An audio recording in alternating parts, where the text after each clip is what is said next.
Buy bitter leaf for your prick, buy bitter leaf for your gbola, buy bitter leaf for your tio. Bitter leaf go make tio bring up plenty water. Bitter leaf, the miracle worker for gbola and bekos. If you want knack sef before you go knack, pluck bitter leaf chew am. If you dey bitter for mouth, but e go make your gbola sweet well. E go even make your beku sweet. Na strategy, na technique people dey use to dey knack.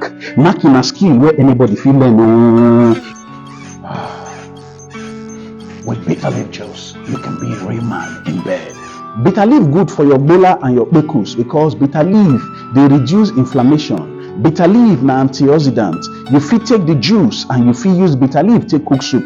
Bitter leaf good sotey e contain polyphenol wey dey help dey make sure say na antioxidant, and this thing dey help dey reduce inflammation. Ma give example, just imagine say something swell inside something wey be say the thing come block am, e no dey allow blood dey flow well. E dey allow the thing dey form like say na amala dey form inside blood vessel.